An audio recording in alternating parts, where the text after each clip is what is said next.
Hello everybody and welcome back to another action figure review.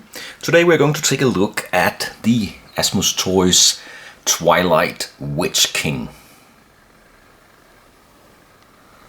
Let's begin with a look at the accessories here. First of all, we get this selection of very nicely sculpted hands.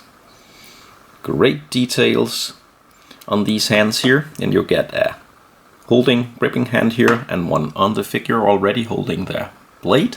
Then we have two open relaxed hands and another pair of relaxed hands. They are not completely identical but more or less the same. Then we have one hand here like he's about to pinch something, and then a completely open hand here with the ring.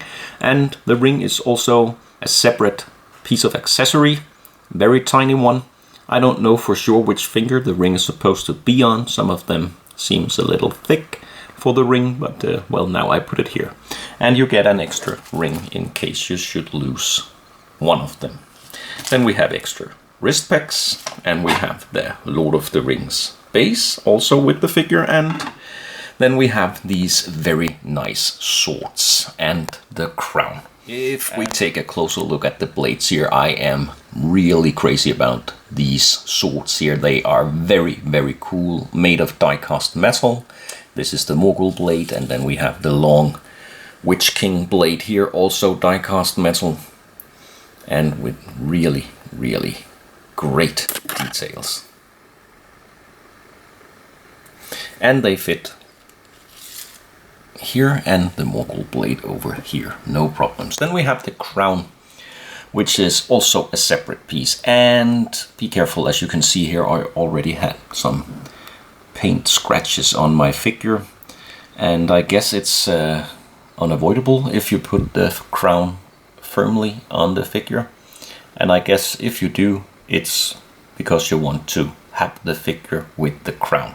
I'm going to display mine with the crown. I really can't see any sense of this figure without the crown, but still be careful if you don't want to scratch the figure.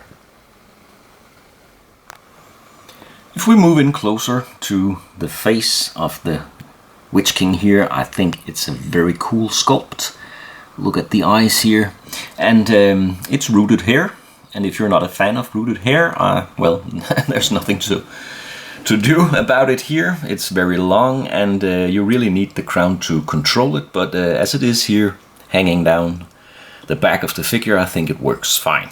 One thing I could have wished for is that when the cape here and the cloth is supposed to be torn and damaged as it is here, I would have liked some weathering. I can always add the weathering myself, but if you compare it to another release from Asmus Toys, The Mouth of Sauron, there was a very nice dirt and weathering on that figure, but not here. But other than that, I think it's a very nice looking figure all in all.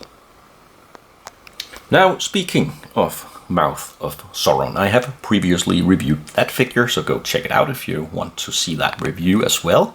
And the reason I mention that figure here is because of the articulation, because these figures have some of the same strong aspects, but they also have some of the same weak spots.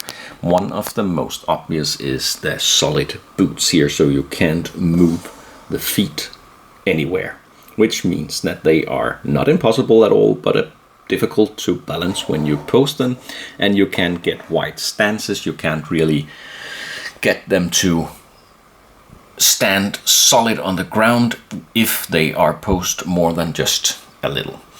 It's not a huge complaint, but man, I would have wished for some feet articulation here, but you don't get that. But you get double jointed elbows, and you get a very, very, very nice head movement as well.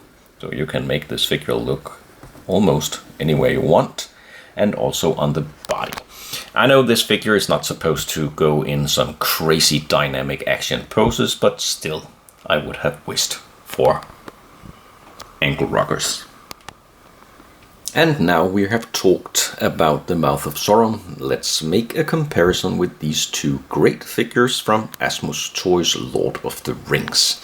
And although completely different, they also have quite a few similarities. But they are more or less the same size. I guess that Mouth of Sauron is supposed to be significantly larger, but he is not here. And well, that's fine. I really like these two figures. They look good together. They don't play a huge part of the movies, but it's still cool to have these horror type fantasy characters.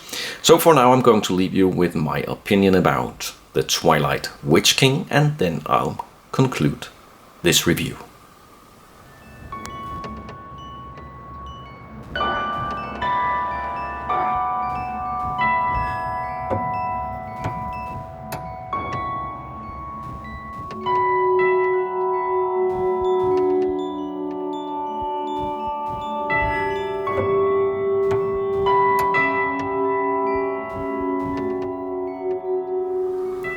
One ring to rule them all. Unfortunately for the Witch King, this is not the one. If you are a fan of Lord of the Rings, or you, like me, like fantasy horror type characters, then I highly recommend to check out the Twilight Witch King from Asmus Toys. It's a well-made figure with quite a few strong but also a few weak aspects. Thanks a lot for watching this review. Leave a comment and subscribe if you'd like to see more.